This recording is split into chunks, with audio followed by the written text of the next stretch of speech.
السلام عليكم.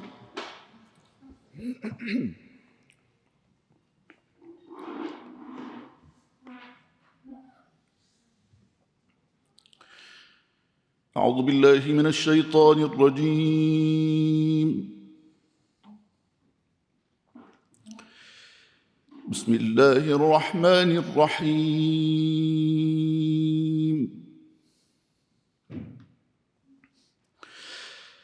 تبارك الذي جعل في السماء بروجا وجعل فيها سراجا وقمرا منيرا.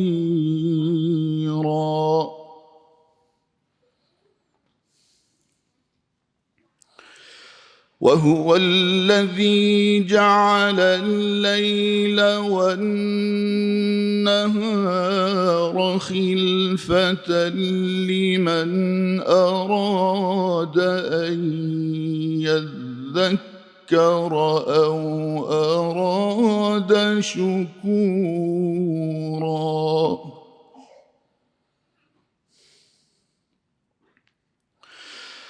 وعباد الرحمن الذين يمشون على الأرض هونا وإذا خاطبهم الجاهلون قالوا سلاما.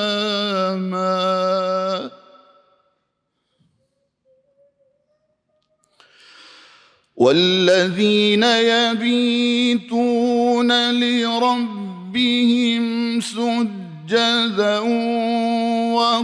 وقياما.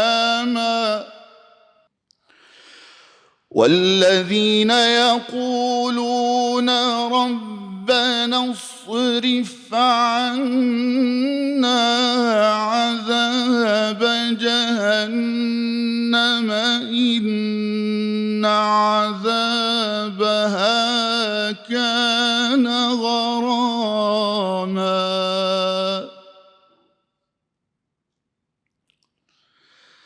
إنها ساءت مستقرا ومقاما.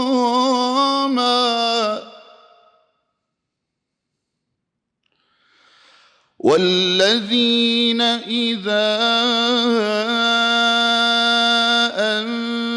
أنفقوا لم يسرفوا ولم يقتروا وكان بين ذلك قواما.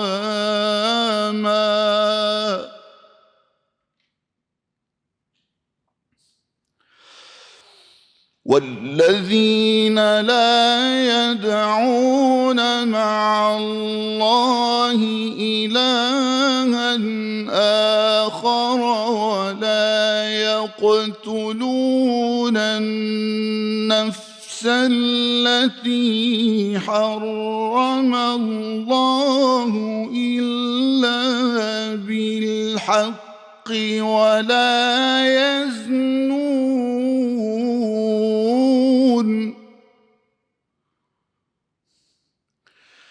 ومن يفعل ذلك يلقى أثاما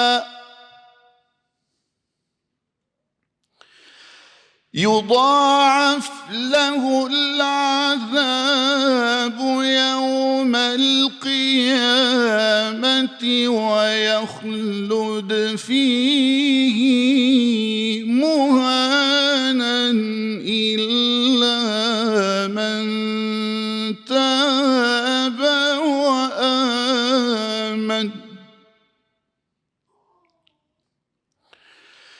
إلا من تاب وآمن وعمل عملا صالحا فأولئك يبدل الله الحسنات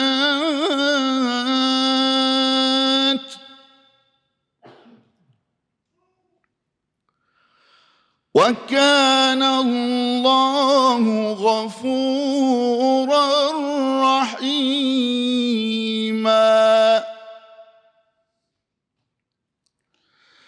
ومن تاب وعمل صالحا فإنه يتوب إلى الله متابا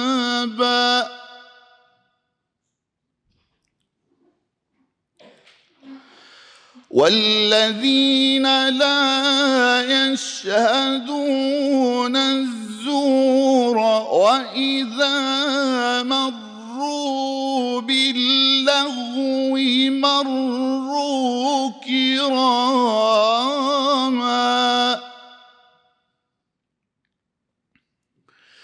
والذين إذا ذكروا بآيات ربهم لم يخروا عليها صما وعميانا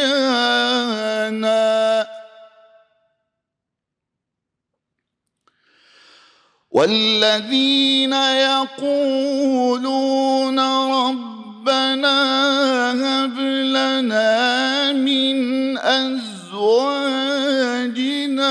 وذرياتنا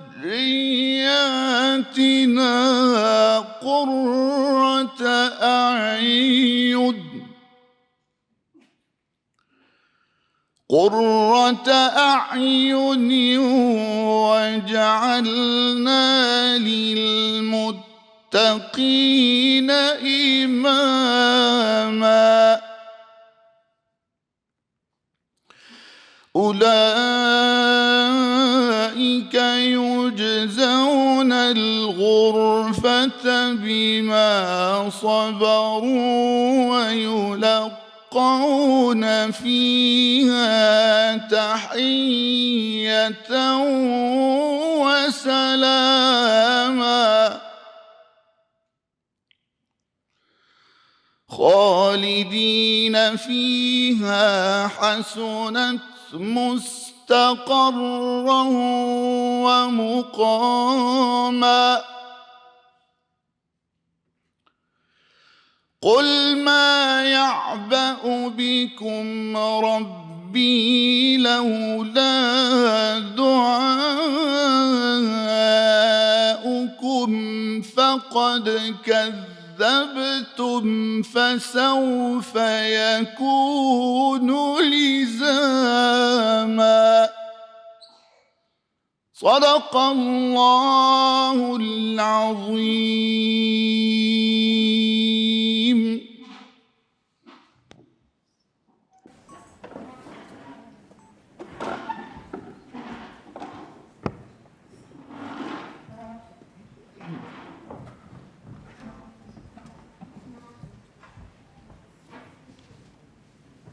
Thank you very much for your lovely recitation. Shukran jazilan. I'd like to welcome Sheikh Coruhlu to the stand. Oh.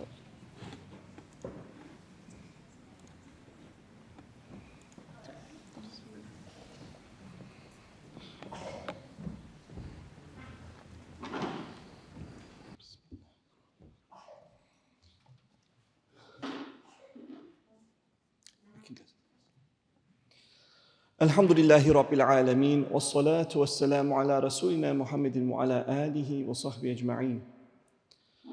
All praise is due to Allah subhanahu wa ta'ala, who by His magnificence is veiled from the perception of the eyes, and by His glory and might is exalted above the attainment of thoughts, whose essence being unique is unlike the essence of created beings, and whose qualities are far removed from the qualities of creatures born in time. High above is Allah from all likenesses, forms and opposites, and by His marks and signs does He lead His creation to knowledge of His unity. Before does not outstrip Him, from does not accord with him, and to does not join with him. In does not inhabit Allah, when does not prevent Allah, and if does not consult with Allah. Over does not overshadow him, under does not support him, and before was after him. Allah acts without contact. He instructs without meeting, and He guides without pointing. Huwa al-awwal wal-akhir. He is the first and the last. Wal-zahir wal-batin. He is the outward, clearly evident through the manifestation of His attributes permeating throughout the universe. Yet despite that, He is the inward, the imperceptible, the invisible to our biological eyes. And may the peace and blessings of Allah be upon all His noble prophets and messengers, particularly the last of them all, the chosen one, the prince of the prophets, Muhammad Mustafa sallallahu alayhi wasallam.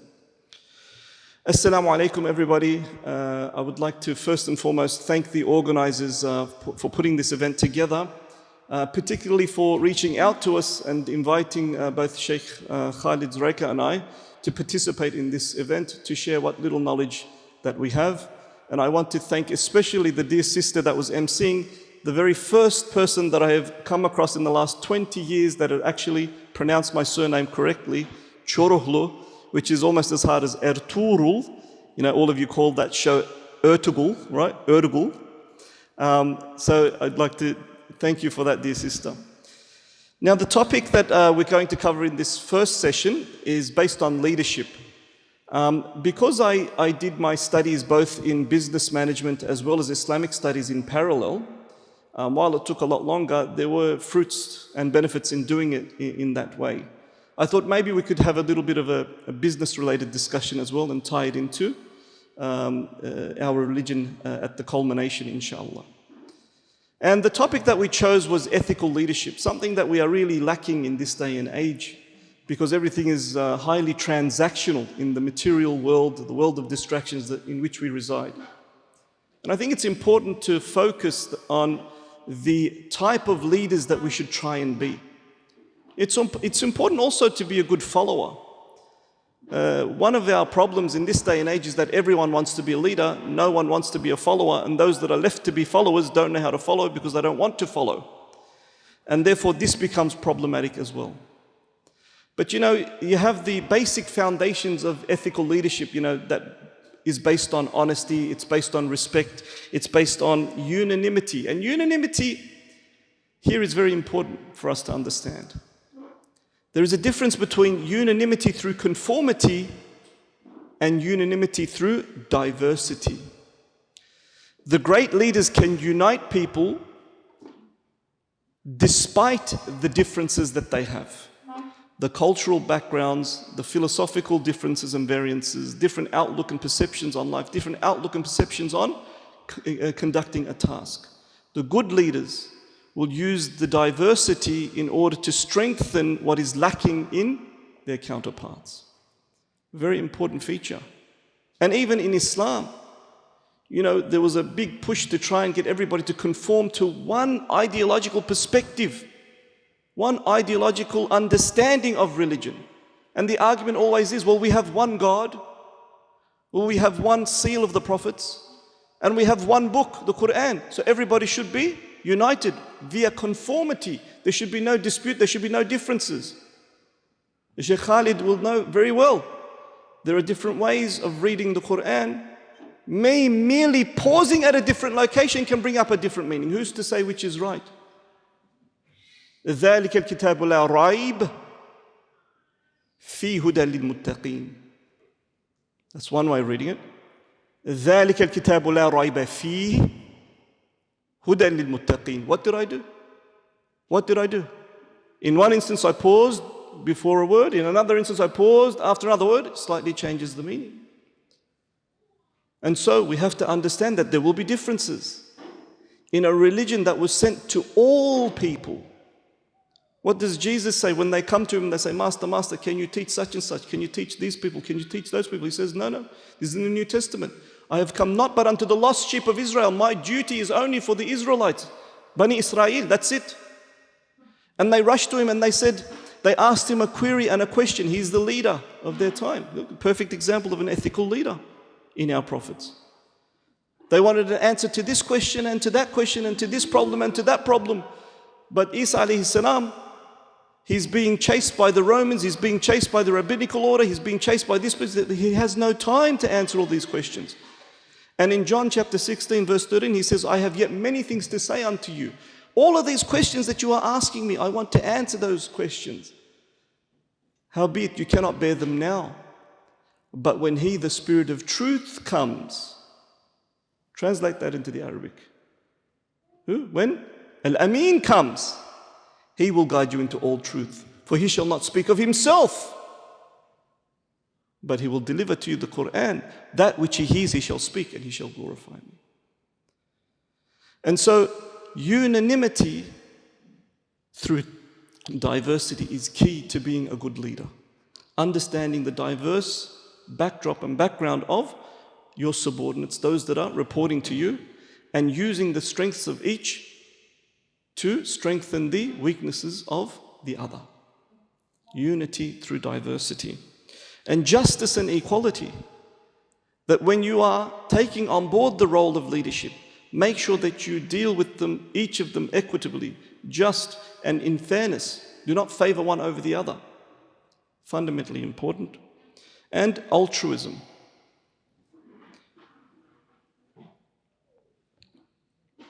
Altruism is fundamentally important. You know, we have two potential innate propensities that we can adopt. One is egocentrism, which only cares about the self, and the other is altruism, which is a prophetic trait, caring for the other, worrying about the other, being concerned about the other. And so a leader has to be an individual that incorporates and adopts altruism. Respect is of utmost importance as well. Every human being has a God-given right to be treated with dignity and to be treated with honor and not to have their honor reaped from them. You know, there's a basic principle that every human being has to follow. And every human being has the inkling of the khilafah within them. What do I mean by that? Every human being, every single human being has an inkling of the khilafah within them. Even the disbelievers that some people may look down upon today may be disbelievers, but they have an inkling of the khilafah within them. They have that divine breath that was infused into them. And so tomorrow they could become believers, and God forbid, you may come across some text, you may come across a hadith that doesn't make sense to you, that shatters your faith. God forbid, God protect us from such an outcome. We may eventuate, or we may become disbelievers, the very people that we were looking down on. And I mentioned this at the talk that I gave yesterday at the Musalla. It doesn't matter, brothers and sisters, what state you are in now. What matters is the state in which you are when you die. And no one can guarantee what their future holds. Everything is in the hands of Allah. So treat each others with respect and treat each others with dignity. A human being is distinct from the animal kingdom. You know why? Because unlike every other clay-based being on this earth, the human being, before he makes any statement and before he partakes in any action, will judge that statement and that action with a moral compass. Only if it is in line, only if it is in agreement with moral values, will that human being say what they wanted to say and do what they wanted to do. You know, they say we have 2 ears and 1 tongue. Think twice before you say something and then utter it. In this day and age, we say something and then we think, what did I say? Let alone even thinking about it once. So the good leader will think twice before uttering something. Realize the value of those that are entrusted under you, because it is a trust. You are their supervisor, you are their manager, so you need to worry about and be concerned about their well-being. You have to be concerned about their well-being. You don't talk down to them. You don't be judgmental, critical of them in a way that is going to offend them.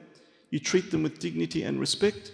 And that altruistic inclination within you should always be focused on trying to bring out the best in them. And this will change your relationship with them as well. Now, I think also important for this topic is the different styles of leadership that exists. And the commonly quoted leadership styles is the transactional leader and the transformational leader and mixed mode leadership, which is a bit of a mix between the two of them. You're keeping up? Alhamdulillah. Now, transactional leadership is the one that's commonly used, and depending on the industry, finance industry, accounting industry, insurance, and so forth, will generally focus on transactional leadership. And what is transactional leadership? It entices the individual, the subordinate, the one that you are managing, with self-interests. So if you do a good job, you give certain measurable outcomes, attainable outcomes, you provide the resources, you provide realistic timelines, and if you fulfill those timelines, you'll be rewarded with what? Well, with a salary. And if you do exceptionally well, then we'll give you a bonus. And so the transactional leader will always be looking at a transactional relationship with their subordinates. They're not going to really try to bond with their subordinates. They're not really going to try and get to know their employees outside of trying to get the most production out of them. So that's transactional leadership. I know we're running out of time and Iftar is approaching, so I'll cut through this as quick as I can. Transformational leadership, on the other hand, is not so much based on transaction. It's a scenario in which the leader gets to know those that work under them, gets to know those that they are supervising, those that they are managing, understanding their wants, understanding their likes and their dislikes, motivating them, inspiring them, trying to mold them into becoming the best person that they can possibly be, and try and bring out the best in them in their profession as well. And so there is always an aspect or a relationship in which the bonds of friendship are fused together in these types of transactional leadership. It is a leader that leads from behind. And the best way to explain that is to look at sheep herders. If a sheep herder were to be in front of their flock and lead the flock from the front, and they're going through different pastures and different orchards and so forth, they're looking at their destination. That's what a leader does. A leader understands that there is a vision, whether it's for an Islamic organization, whether it's for a corporation, there is a vision. And so you are focused on getting to that vision, attaining that vision or achieving that vision. So if you think of the sheep herder who's at the front of the flock and he's looking at his destination, he knows where he has to get to and he's expecting his flock to follow him and leads from the front. What he may find is when he gets to his destination, he looks back, half of his flock is gone. Some have gone astray, some have been taken by wolves, some have faced other difficulties, and he had no idea. But the leader who is concerned about his flock will lead from behind. He still sees his destination, but what he sees also before him is his flock. Those that he is managing, those that he is looking after. There is a destination, there's the vision. And so if some go astray, you prod them back. If there's a threat from a wolf, you action it and you safeguard those sheep. And what happens? You get to your destination and your followers are there with you. You attain that vision along with your followers. Motivation and inspiration is a very powerful tool amongst transformational leaderships. One technique and style that a lot of people are not aware of that some leaders use, exceptional leaders, is storytelling. How do you get someone to adopt the vision and the mission of the company? Use storytelling methods to do it. And this is a methodology used in the Quran. What is the Quran full of? What's the Quran full of? Who can tell me? Huh? Not stories. I was leading to that, I shouldn't have. Narratives. Narratives. What's the difference? Story conjures to the mind fictitious events as well. Narratives is a sequence of something that's happened, explained in a method that may be akin to storytelling. Okay? We have 5 minutes left? 5 minutes. Now the next section I wanted to talk a little bit about the Islamic perspective. To be a good leader, we always, and in everything, in every instance, we'll go into this in detail in the spiritual excellence talk that Sheikh Khaled and I will give. You always need Allah subhanahu wa ta'ala's aid and assistance. Allah talks about leadership of the prophets amongst the prophets and how He inspires them, promotes them to do good deeds, promotes them to be charitable, promotes them to establish the salah. And establishing the salah is not just about fulfilling a ritual. Salah, if you look at the root derivatives in Arabic, also implies connection. One who is in a state of constant connection with Allah subhanahu wa ta'ala. One who is always concerned about what Allah's impression of him or her is. These are the qualities that we need to adopt as a leader. Now, who can tell me, do you think that the Prophet ﷺ was a transactional leader or a transformational leader? Who can tell me? لَقَدْ جَاءَكُمْ رَسُولٌ مِّنْ أَنفُسِكُمْ عَزِيزٌ عَلَيْهِ مَا عَنِتُّمْ حَرِيصٌ عَلَيْكُمْ بِالْمُؤْمِنِينَ رَءُوفٌ رَحِيمٌ. This verse is so powerful. It talks about a messenger that was raised amongst us, who is overly concerned about the well-being of the people around him. Will they succeed in life or will they fail? What will their state be in the grave? What will their state be on resurrection? What will their state be in the hereafter? Where will their abode be? What are their concerns? What are their problems? What are their issues? So focused. To be an ethical leader, you can't pretend to care. We pretend to do a lot of things today because it's expected. كيف الحال? How is your health? Are we truly concerned that we really want to know what their health is, or is it a formality? Let's just get this over and done with. كيف الحال? Oh, my mother is sick, my father is this, my father is that, I've had a problem with this, my wife and I are having issues. Alhamdulillah, alhamdulillah, see you later. You haven't even heard the guy's problems and issues, right? Are we asking because we're really concerned, as the Prophet ﷺ was?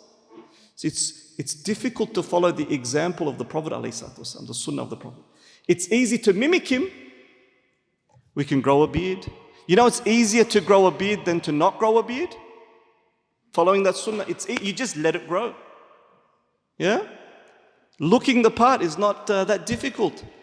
Truly being concerned for those around you as he was, that's difficult. That is difficult. Following his example, the essence of his message. إِنَّمَا بُعِثْتُ لِيَتَمِّمَ مَكَارِمَ الْأَخْلَاقِ. I have come not but to perfect excellence in character. Having an exceptional character, not offending anybody, not backbiting, not slandering, not being a burden, not condescending, not judgmental. It's very difficult. Was he transactional? Was he transformational? What do you think? Did he take on board a transformational leadership style or a transactional? Or should I say, did he establish it, right? He's establishing what is good and what is not. إِنَّكَ لَعَلَى خُلُقٍ عَظِيمٍ. And some of the commentators said the ala is very close to the word fawqa. Yani he's not just based upon excellence in character. He's above it. Kindness is not kindness in and of itself. Kindness is a good quality because he practiced it. Right? Yeah. Okay. Answer. Transformational or transactional? Transformation. Not transactional? What about the rewards of Jannah? Isn't that the greatest isn't that the greatest reward? Isn't that the greatest benefit? What better transaction is there? Mixed mode. Very good. Very good. Inshallah, we'll continue again after Maghrib for the second session. جزاكم الله خيرا. سبحان ربك رب العزة عما يصفون وسلام على المرسلين والحمد لله رب العالمين. لله تعالى الفاتحة.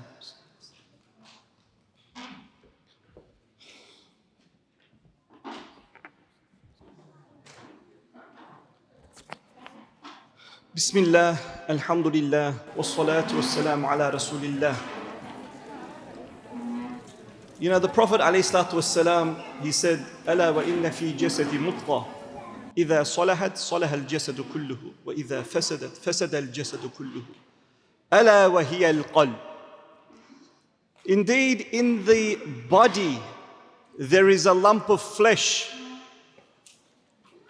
If it is sound, the entirety of the human body, the entirety of the human entity is sound. But if it is corrupt, if there is an ailment within the heart, then the entirety of the body, the entirety of the human entity will be corrupt. And then he, alayhi salatu wassalam, he says, this is indeed the heart, the qalb.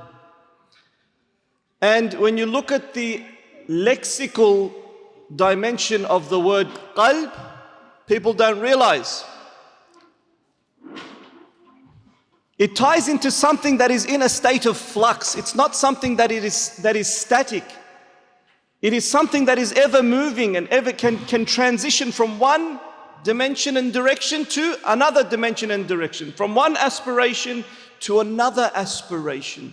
This is the qalb. That's why we say, Ya muqallib al-qulubana, thabbit qulubana ala al-iman or ala al-dinik.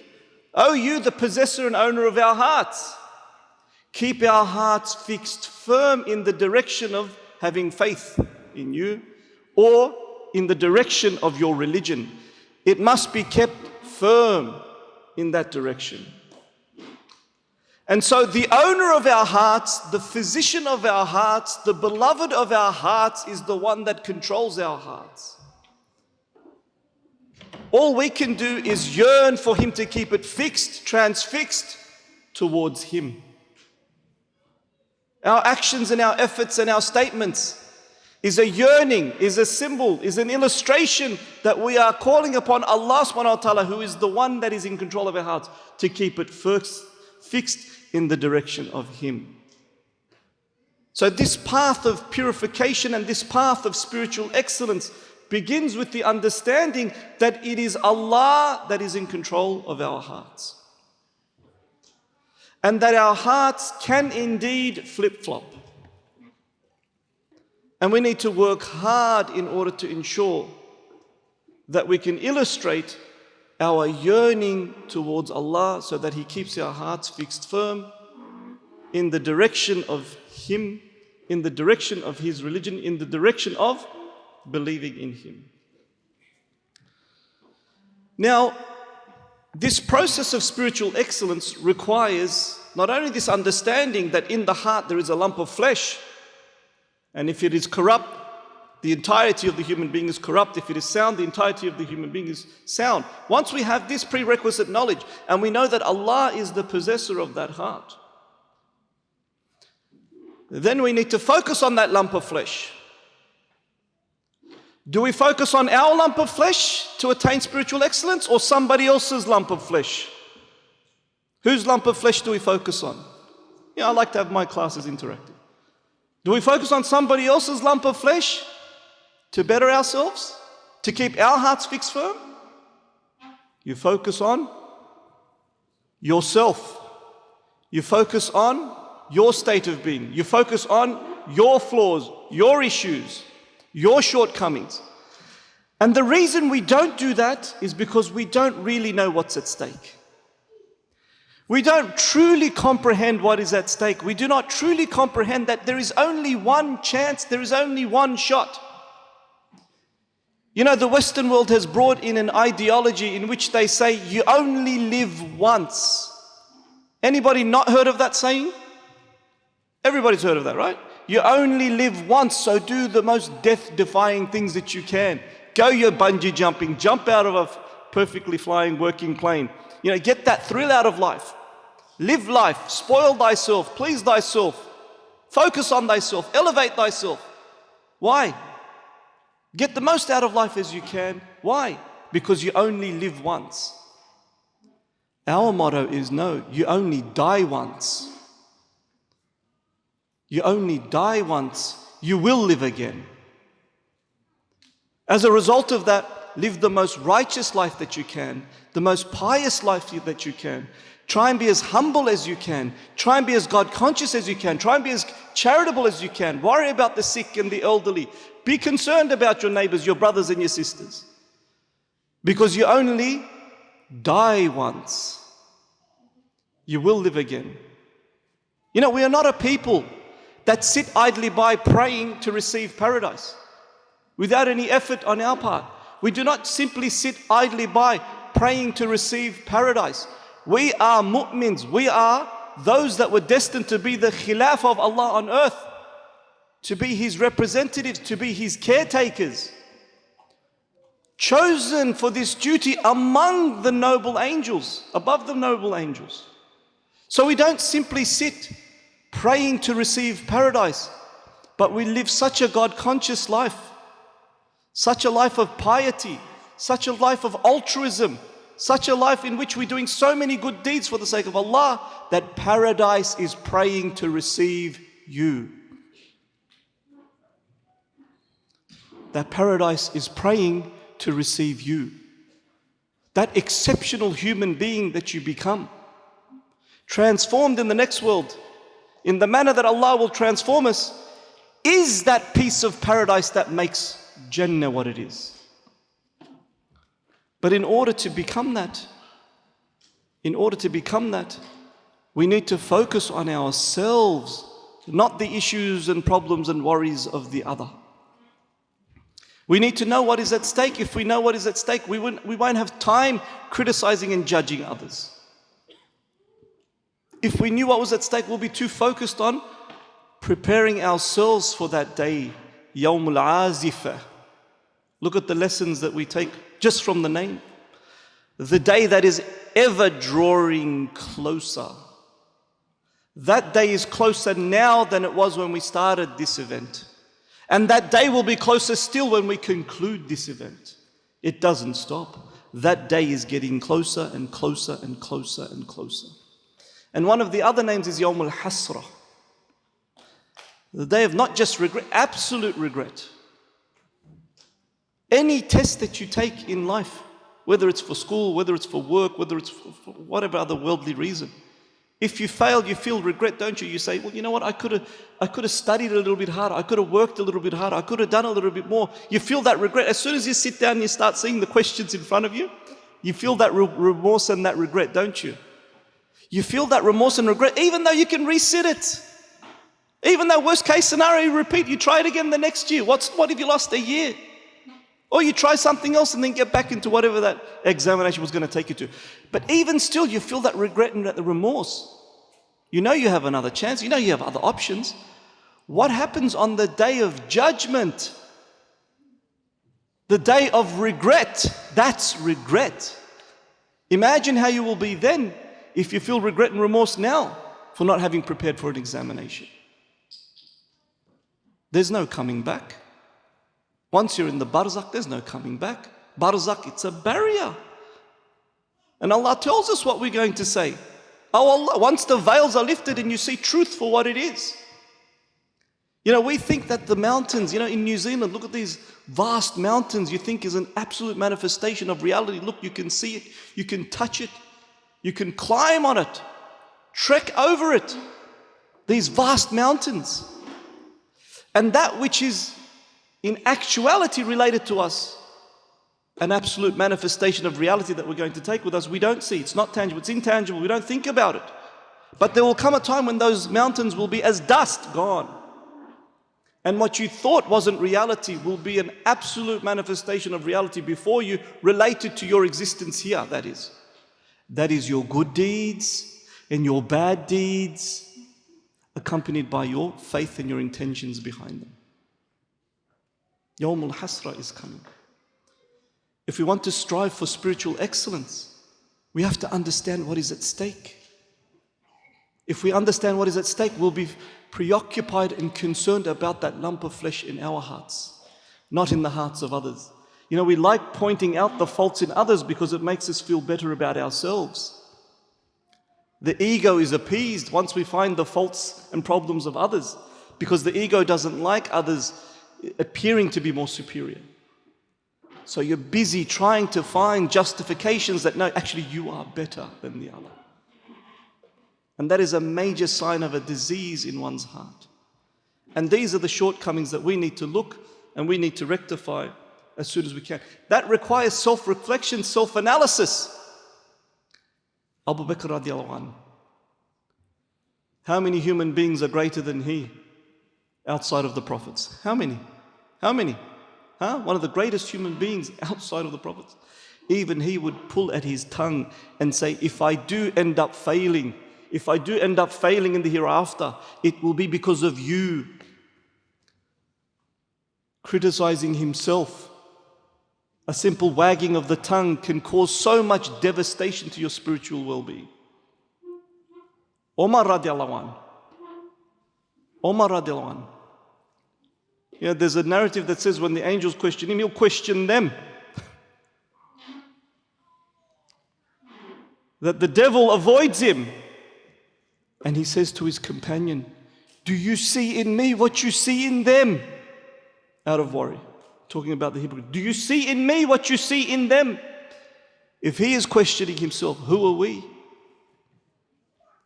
Who are we? We should also be questioning ourselves, turning inwards, bettering ourselves. You know, one of the first lessons that I learned,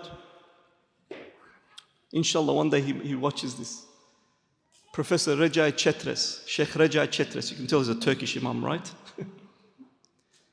He said everybody looks around them at, in Turkish we call it fes and the hijab, right? They look at everybody's stains and creases and defects in each other's fes and each other's hijab. He said, but what everyone should do, instead of being in a circle looking at each other's faults and pointing out 50 different faults, if everybody simply took off their own fes, looked around, found the stains, found the defects, cleaned it as best they could, then put it back on their heads, then everybody else that you look at, they did the same thing, it would be perfect, wouldn't it? Worry only about your own one instead of the 50 others. Reflect within. And sometimes we forget this reality.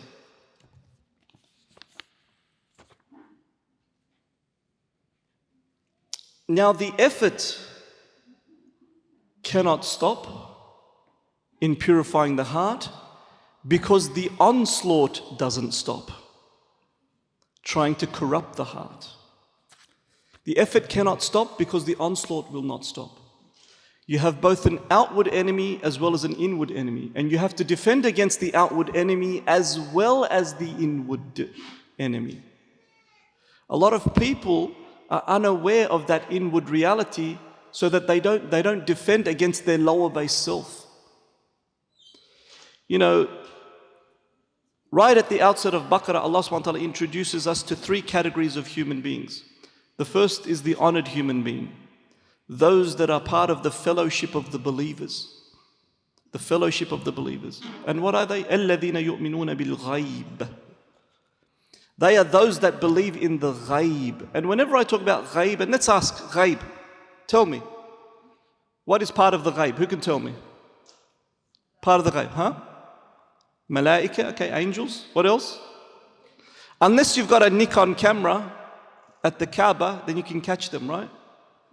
People catch pigeons flying past and it looks blurry and they go, oh look, we caught an angel. So the ghaib can be penetrated by a Nikon D70 camera. What else? What else? Heaven, yep, very good. Hell, yep, what else? Okay, those entities, yep. What else? Allah? What else? Who said that? MashaAllah. 15 years I've asked this question. 15 years no one has ever said that.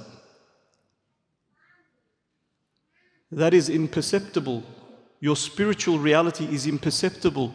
You're not going to look at each other and by observation of the outward form remember of your spiritual reality. Are you? You're not going to look in the mirror and see your spiritual reality. Are you? The only way you're going to remember your spiritual reality, which is part of the ghaib, is by pondering and reflecting and understanding that it is an existence that you need to nurture and nourish and take care of.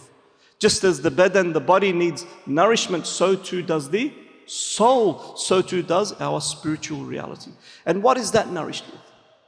How do we look after that? You know, we have two constructs that we are made of primarily. One is the biological,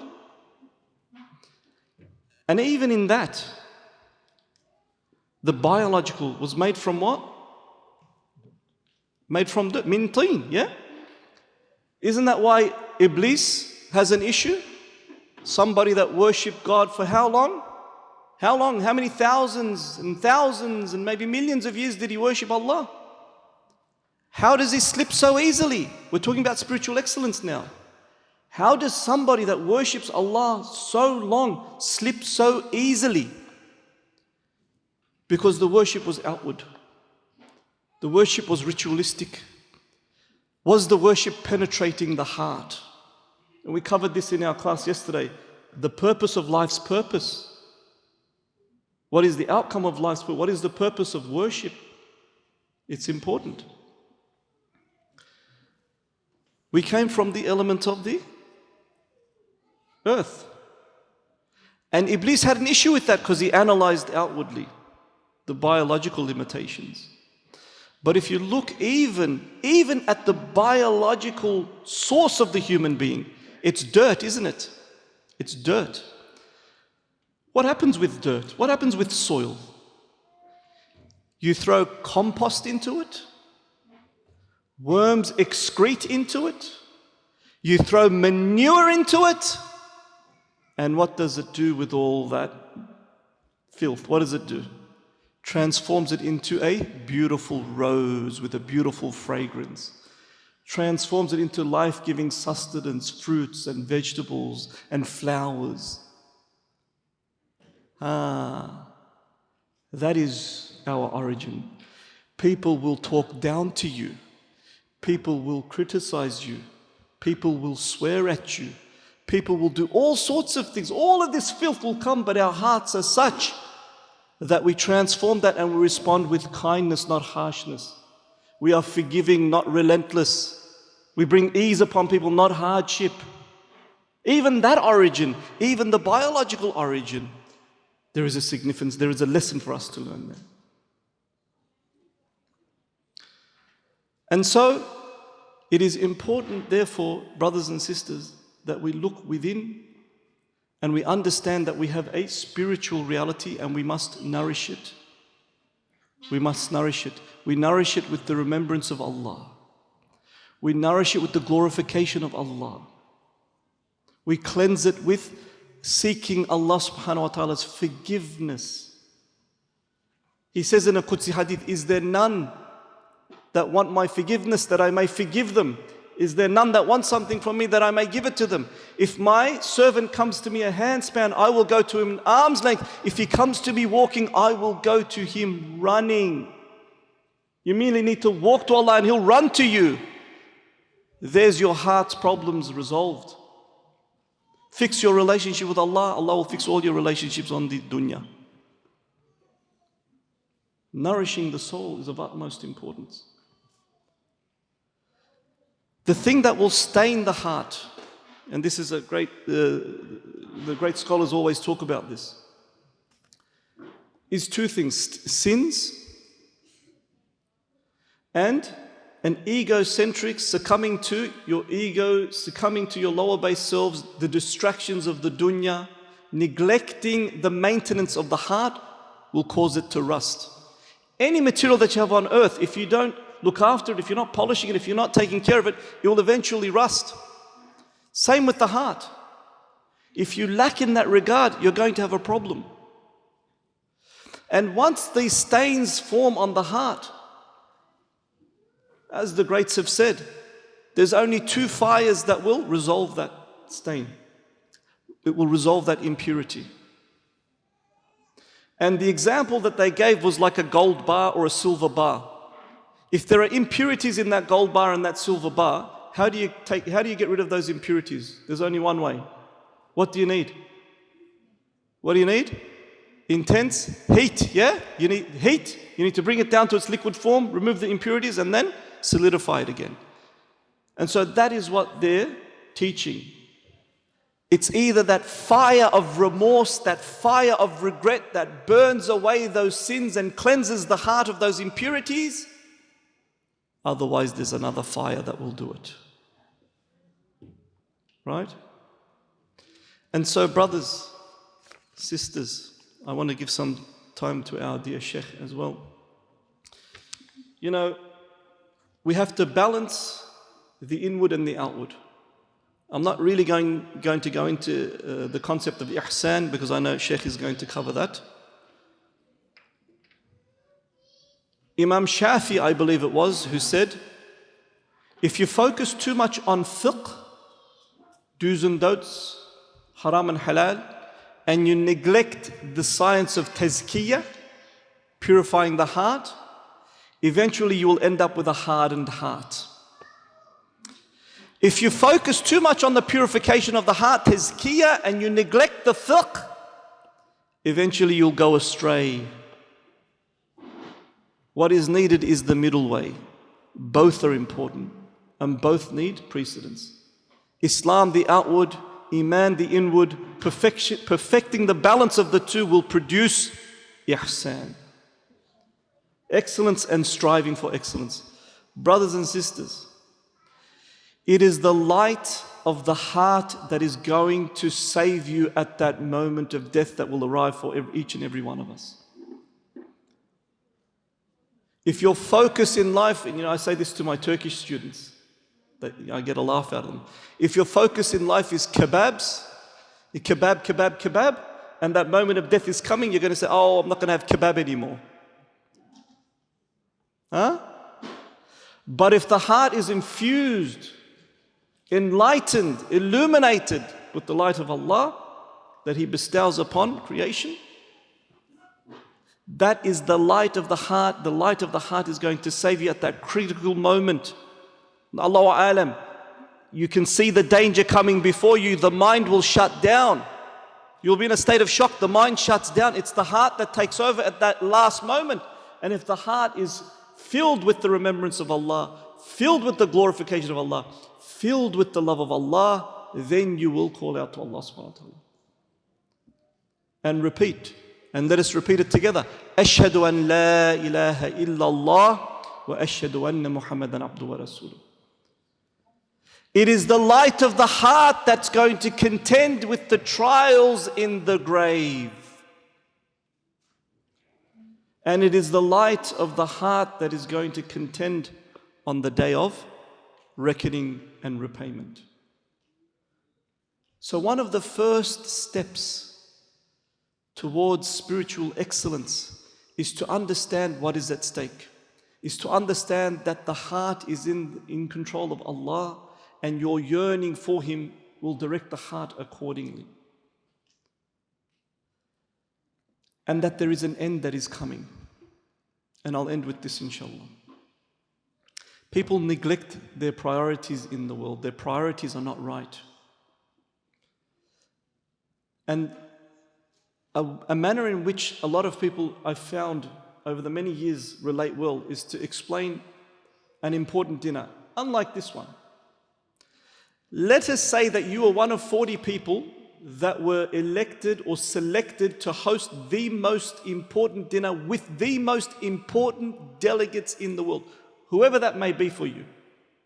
Some may say some of the greatest scholars are going to be hosted at my house, and so they'll be in a state of panic. They need to prepare and make sure that everything is right. And then what they do is they select which year it is going to be your turn to host this most important dinner, the most important dinner that anyone has put together. Someone is selected for tomorrow, and another person, and you're selected, let's say you are selected for 40 years from now. Yeah? The year 2062. You're a young lad. 2062 is your turn. How much are you going to be concerned about that dinner and preparation for that dinner? At most, you'll put it into your calendar and you'll get it to remind you 3 months before, and then 3 months before you're going to prepare for this dinner, right? But let's say something happened. فَإِذَا جَاءَ أَجَلُهُمْ لَا يَسْتَأْخِرُونَ سَاعَةً وَلَا يَسْتَقْدِمُونَ. The person hosting it tomorrow, gone. So they reselect, and now you're not 40 years. In 40 years' time, your turn is tomorrow. The most important dinner to be hosted tomorrow. Are you going to be concerned with anything else? You're going to cancel whatever plans that you have, and you're going to start preparation and work on this dinner up until right before the outset of the dinner. You're not going to be worried about anything else. If you're studying, you're going to take off time from study. If you're working, you're going to take off time from work. If you have any other plans, if you were going to go on a holiday, you will cancel it, and you will focus and prepare on what? On nothing else. This is the point, brothers and sisters. If you think that death is going to be all the way in 2062 or 2052, how much are you going to prepare for it? How much are you going to work on your spiritual state? How much are you going to work on purifying that heart, that if it is sound, the entire body is sound, and if it is corrupt, the entire body is corrupt? How are you going to be those people of excellence? You know, the Prophet ﷺ was asked, Ya Rasulullah, who is the best adherent to Islam? Who are those that truly follow Islam? Who are some of the best Muslims? And he said, Al-Muslimu man salima al-nasi min lisanihi wa yadihi. The best Muslim, the best adherent to Islam is the one from whose tongue and the one from whose hands humanity sees no harm. How do you perfect your spiritual state so that it overpowers your tongue and it overpowers your limbs, so that this is the individual that you become? Constant reflection and constant remembrance. Ghafla's cure is dhikr. Forgetfulness's cure is remembrance. And kathafa, which is density, which prevents you from seeing the world and your purpose in the world with clarity, density, is fikr, contemplation and reflection. Something to consider. Walhamdulillahi Rabbil Alamin. Bismillah ar-Rahman ar-Rahim. Alhamdulillahi Rabbil Alameen. Wassalatu wassalamu al-atamman al-akmalani ala sayyidil mursalin sayyidina Muhammad wa ala alihi wa ashabihi at-tayyibin at-tahirin. Wa ashhadu an la ilaha illa Allah wahdahu la sharika lah. وأشهد أن سيدنا وحبيبنا وعظيمنا وقائدنا محمد رسول الله صلوات ربي وسلامه عليه في الأولين وفي الآخرين وفي كل وقت وحين وفي الملأ الأعلى إلى يوم الدين صلاة دائمة دوام ملكك يا أرحم الراحمين. رب اشرح لي صدري ويسر لي أمري واحلل عقدة من لساني يفقه قولي. اللهم لا سهل إلا ما جعلته سهلا إنك بفضلك تجعل الحزن إذا شئت سهلا. اللهم اجعلنا هادين مهديين غير ضالين ولا مضلين واجعلنا ممن يستمعون القول فيتبعون أحسنه يا رب العالمين. اللهم اهدنا واهد بنا واجعلنا سببا لمن اهتدى ويسر الهدى لنا ولا حول ولا قوة إلا بك. Dear brothers and sisters, good to be with you in this beautiful country. May Allah subhanahu wa ta'ala reward you for inviting us for this beautiful event. Allah subhanahu wa ta'ala mentioned in Surah Hud, He said after Bismillah ar-Rahman ar-Rahim, وَهُوَ الَّذِي خَلَقَ السَّمَاوَاتِ وَالْأَرْضَ فِي سِتَّةِ أَيَّامٍ ثُمَّ اسْتَوَى عَلَى الْعَرْشِ أو وَكَانَ عَرْشُهُ عَلَى الْمَاءِ. I will repeat. وَهُوَ الَّذِي خلق السماوات والأرض في 6 أيام وكان عرشه على الماء ليبلوكم أيكم أحسن أو أكثر أحسن عملا. Therefore, Ibn Kathir commented on that verse, the meaning of that verse, that Allah subhanahu wa ta'ala created heaven and earth within 6 days, and the throne of Allah was on water. Imagine what's happening up there. The throne of Allah subhanahu wa ta'ala is on water. It's beyond our capability of understanding. It's too big. However, He created us and He created the universe and everything around us in order to test us. But the test, as Ibn Kathir commented, and I'm quoting, Allah said, لِيَبْلُوَكُمْ أَيُّكُمْ أَحْسَنُ عَمَلًا. To test you who's going to be with the most or the best deed, not the most deeds. The best, not the most. And this is very, very important to know. And the best deed, as Ibn Kathir commented in the tafsir, he said, the best deed supposed to be according to the Sharia of Allah subhanahu wa ta'ala, accompanied with sincerity and following the Prophet Muhammad sallallahu alayhi wa sallam's sunnah. So two conditions. Sincerity means to do your deeds for the sake of Allah only. So whenever you commit a deed, you do it for the sake of Allah to the best of your ability, away from reputation and riyā, as call it in Arabic, or doing things for the sake of people, not for the sake of Allah subhanahu wa ta'ala. And number two, following the sunnah of the Prophet Muhammad sallallahu alayhi wa sallam. Otherwise, the deed will be void and will be lost, as Ibn Kathir said. So dear brothers, when we know that our deeds has to be mastered and perfected, we need to think again about our ibadat. Allah subhanahu wa ta'ala did not impose upon us ibadat to get tired, to get sick in the month of Ramadan, staying without food and drink the whole day, thirsty, and seeing people around us eating and drinking, and you as Muslims, I'm not supposed to be eating. It's not about being tired. So why Allah subhanahu wa ta'ala did impose or ordained or prescribed those types of ibadat upon us? For our sake. Inward and outward. Inward and outward. Later on, people started to realize the physical benefits of siyam, for example. The physical benefit of salat. However, we as Muslims, we're not supposed to be looking for the benefits or analyzing. We're supposed to submit ourselves to the will of Allah subhanahu wa ta'ala from the word go, and to know that Allah will always choose the khair and the goodness for us. So the word ihsan, dear brothers and sisters, it has three meanings in Arabic. The Prophet Muhammad sallallahu alaihi wasallam, when he was asked about ihsan, when Jibreel asked him in the long hadith Jibreel, he said, Ya Muhammad, wama al-ihsan? What is excellence? What is it, excellence? The Prophet sallallahu alaihi wasallam said, أن تعبد الله كأنك تراه فإن لم تكن تراه فإنه يراك. To worship Allah as if you are able to observe Allah. Allahu Akbar. To be able to stand up in salat, knowing that Allah subhanahu wa ta'ala is observing me. Maybe it's easy, but for you to be able to observe Allah, it's not something easy at all. But this is excellence in order to master and perfect your salat. And this is the essence of salat, dear brothers and sisters. Not to stay in ruku' and sujood. It's not that. To take it easy, slow down.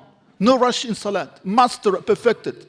The Prophet Muhammad was in the masjid, and a man entered the masjid and prayed.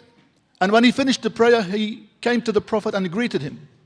And the Prophet ﷺ said to him, go back and pray. You didn't pray. So the man went and prayed and came back to the Prophet ﷺ. And the Prophet repeated the same thing. Go back and pray, because you didn't pray. And then he went back and prayed and came back, and the Prophet repeated what he said the first time and the second time. And the man said, Ya Rasulullah, I don't know better. I don't know how to pray better than this. Please teach me. So the Prophet ﷺ said to him, when you stand up, when you say Allahu Akbar, stand up with ease. Take it easy. Slow down. When you go into ruku', make ruku' with ease. Take your time, no rush. You are in front of the master, and you are the servant, you are the slave. It's very important to contemplate your state right now in salat. Where are you? In front of Allah subhanahu wa ta'ala. Allah does not get any benefit from our ibadat. It will come back to us. So the Prophet ﷺ taught him step by step what to do in order to master and to reach the state of excellence in salat. To be able to worship Allah as if you are able to observe Allah. Even though you cannot see Him and observe Him. But you have to make sure and to remember that Allah is observing you anyway. And this is enough for you to know that Allah is observing you. When it comes to, for example, siyam, the Prophet ﷺ also said, من لم يدع قول الزور والعمل به والجهل فليس لله حاجة في أن يدع طعامه وشرابه. If the fasting person does not leave or prevent and stay away from falsehood, telling lies, or using vulgar language, and being silly in the month of Ramadan, no discipline whatsoever, guess what? Allah is not in need of your hunger and thirst. No benefit to Allah subhanahu wa ta'ala.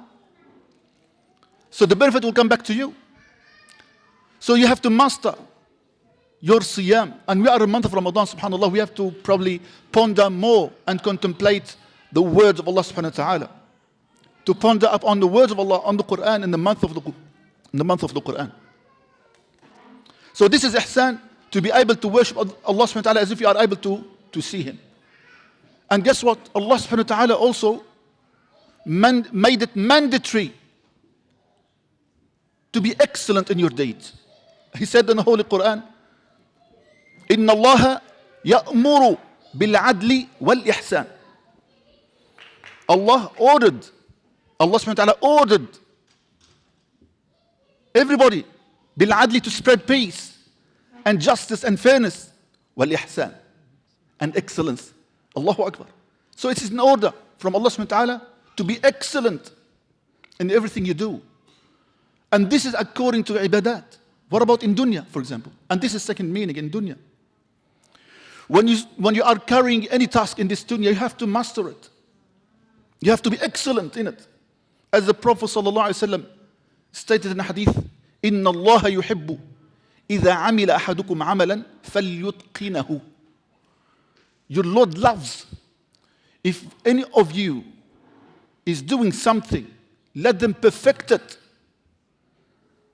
Let them reach the state of excellence, whatever you do in this dunya. This is very important, dear brothers and sisters.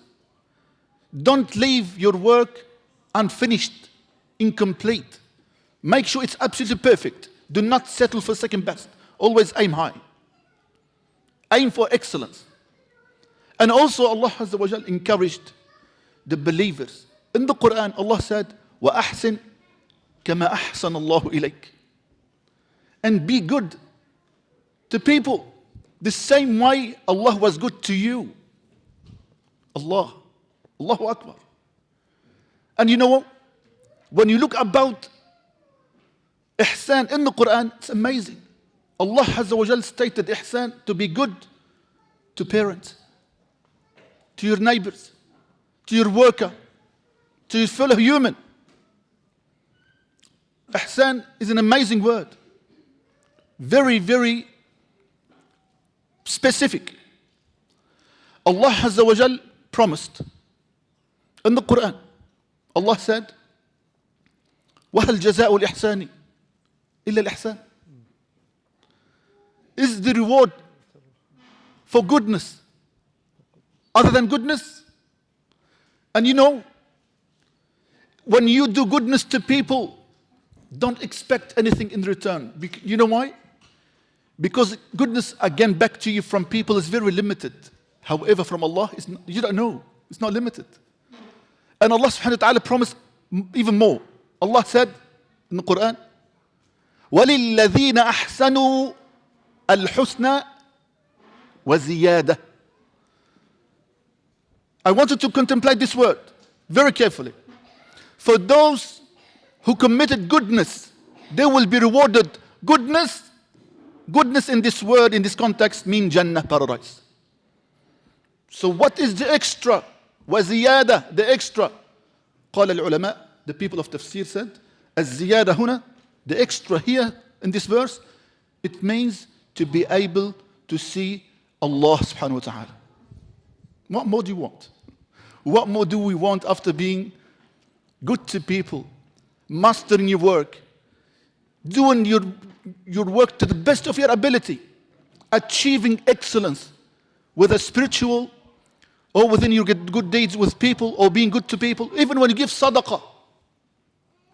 This is ihsan. When you give sadaqah, this is ihsan. You're being good to people. However, when you do it for the sake of Allah subhanahu wa ta'ala, without riyah, without reputation, you don't want anyone to know about it. Only Allah, for the sake of Allah, following the path of Rasulullah sallallahu alayhi wa sallam. So dear brothers and sisters, the topic of ihsan is very, very wide, very big, subhanAllah. And you know, if you contemplate the hadith of the Prophet Muhammad sallallahu alayhi wa sallam with Jibreel alayhi salam, the stages of this hadith amazing. It's interlinked, interrelated to each other. Exactly right, yeah. When Jibreel alayhi salam asked the Prophet sallallahu alayhi wa sallam about Islam, he said, أن تشهد أن لا إله إلا الله وأن محمد رسول الله وتقيم الصلاة وتؤتي الزكاة وتصوم رمضان وتحج البيت إن استطعت إليه سبيلا. The 5 pillars of Islam. And when he asked about Iman, he said أن تؤمن بالله وملائكته وكتبه ورسله واليوم الآخر والقضاء خيره وشره. What is excellence, Ya Muhammad? To worship Allah as if you are able to see Allah, even though you cannot see Allah, but you have to know that Allah is watching you and can see you. Interrelated. So when you say Ashhadu an la ilaha illallah ash-shahadatayn, straight away you start to think about your relationship with Allah subhanahu wa ta'ala. Excellence, ihsan, as if you are observing Allah subhanahu wa ta'ala. Inshallah. So dear brothers and sisters, it's a reminder for us all not to take ihsan for granted. The reward for ihsan, not only paradise, but also to be able to see Allah in paradise. أقول قولي هذا وأستغفر الله لكم فيا فوز المستغفرين والسلام عليكم ورحمة الله تعالى وبركاته. Jazakumullah khair. I just wanted to add one thing, a story that inshallah will emphasize what the Sheikh was talking about. It was a Padishah in the Ottoman Empire, and he was very well schooled in Islamic sciences. And he came across one of the great sheikhs of his time. And even though he had studied the Islamic sciences in such detail, it was something that happened that he couldn't understand, that the sheikh understood so easily and outlined to him so easily. And so now he was obsessed. He wants to become the student of this great sheikh. But the sheikh, understanding his upbringing, his students require a certain level of humility to be able to absorb the essence of the teachings that he gives related to Islam. And he said, I cannot teach you. Look at the clothes that you're wearing. Look at the robe that you're wearing. Look at the house that you stay in, and so forth. And so he said, I'll do anything, please, whatever. This Padishah said, whatever it takes, I'll do whatever it takes to become your student. And so the sheikh says, keep your elegant round gown on, get a long piece of wood, and on the long piece of wood have liver. In those days, that we used to, the Turks call it ciğerci, the seller of liver. You know, some people would cook with it and stuff. And for 6 months, you have to walk the streets every day, screaming, ciğerci, ciğerci, I'm the seller of liver, I'm the seller of liver. From Padishah to this, what's the sheikh doing? Building humility with him. And he does it. And so he comes to the sheikh's door and he pleads with him to become his student. With that passion and that desire to understand and absorb both the outward and the inward dimension of Islam, to attain this level of ihsan. Shortly after, the sheikh has all his students, long-term students also with him. And he tells the students, I want each of you to go out and to find something, some form of livestock, slaughter it, and then on your way back, find as many poor people as you can, and come and we will eat. But go somewhere where no one can see you when you're slaughtering the animal. Just find a place where no one can see you, slaughter it, find the poor people, and come back.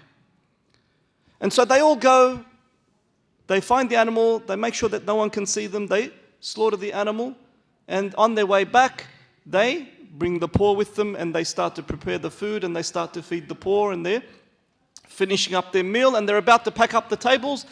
And in walks this new student, this Padishah. And he walks in and it was a chicken that he had in his hand, and he's holding the chicken with tears in his eyes. And the other students laugh, thinking he didn't have the courage to slaughter the animal. And the sheikh, the hujjah, he says, quiet, shh, He asked the student, he said, I told you to get the livestock, go, make sure no one can see you, slaughter the animal, find the poor and bring them back so we can eat with them. What happened? And he said, oh my Sheikh, I went into the thickest of trees. I went to the highest of, furthest of hills. I went into the deepest of caves, but I knew in every instance Allah was watching me. And so I could not fulfill your command. And so he was the only one that passed the test. That is taqwa. That is ihsan. Nothing is a barrier, nothing is a curtain between you and Allah, the ultimate reality. Whatever you see in life, whatever you experience in life, whatever you drink, whatever satiates your thirst and your hunger, it is not the food itself that is doing it, it is Allah that has produced that food that is doing it. Nothing has a barrier between you and Allah. Worship Allah as though you see Him. If you see Him not, know that He sees you. If you know that every instance of your life Allah is watching you and you're fully conscious of the fact that Allah is watching you, then you're going to watch over yourself, what you say and what you do. And this student was Haji Bayram Wali, which is the mosque that Sheikh Khaled is the Sheikh of, who is the Sheikh of Akhsham Settin, who is the Sheikh of Fatih Sultan Mehmed, who was the one that conquered Constantinople. Taqwa. I think that concludes our lecture series, inshallah. And what a better way to wrap up the night than to have our dear Sheikh reciting from the kalam of Allah as we follow him, connected with our Lord, Allah subhanahu wa ta'ala, in our salah and worshipping Him. One question that I want to ask before I end though, for those of you that were at yesterday's class, we know the purpose of life is what? Purpose of life, according to Quran, is what? What is it? To worship Allah, yeah? What was the purpose of life's purpose? Very good. Yeah? If worship is the most important thing in life, doesn't it stand to reason that we understand a little bit about the most important thing in life, which is worship? And remember I said yesterday, it's not a tick box. So you want to strive for excellence, worship will bring that. But you have to understand what worship is trying to produce. The Sheikh talked about riya, a big problem in our day and age. The tendency to show off, the tendency of impressing others instead of Allah, even though you're making it look like you're doing religious things. Riya. You know what will cure riya, the ailment of riya? And maybe some of you may never have considered this. We don't understand how much benefit ibadah has for us. Ibadah is a gift to help us with our difficulties in life. When you're fasting outside of the month of Ramadan, do you have suddenly neon lights that appear on your forehead that says fasting, fasting, fasting? Huh? Can anyone look at you and know that you're fasting? Can they? When you're praying, people observe you. When you're giving zakat, there's a recipient. When you go to the Hajj, there's people that, millions of people see you. What about outside voluntary fast? Can anyone tell that you're fasting? But when you're fasting voluntarily, you know the ego wants you to tell people you're fasting, doesn't it? That's that sickness in the heart. You want to make it clear somehow that you're fasting. Your friends are eating, so you go up next to them and you chap your lips. And they offer you food. You're not telling them, but when they offer you food, you have to say, oh no, I'm fasting. I can't, I'm fasting. Did you hear that? I'm fasting. I wish I could eat with you, but I'm fasting. Maybe next time, when I'm not fasting, I'll eat with you. But at the moment, I'm fasting, so I can't eat with you. But I would have loved to eat with you. But I made the intention to fast today, so I can't eat with you because of fasting. Right? That's what the ego wants. You control that urge. You practice, and you practice, and you fast, and you control the urge from anybody knowing. That will start to cure that ailment, that problem of riya, the disease of the heart. Something that many of us may not have even considered, that, well, even this is a benefit of this worship. It has an outcome. It's not a checkbox to avoid hellfire alone. Islam is not about checkboxes. سبحان ربك رب العزة عما يصفون وسلام على المرسلين والحمد لله رب العالمين لله تعالى الفاتحة.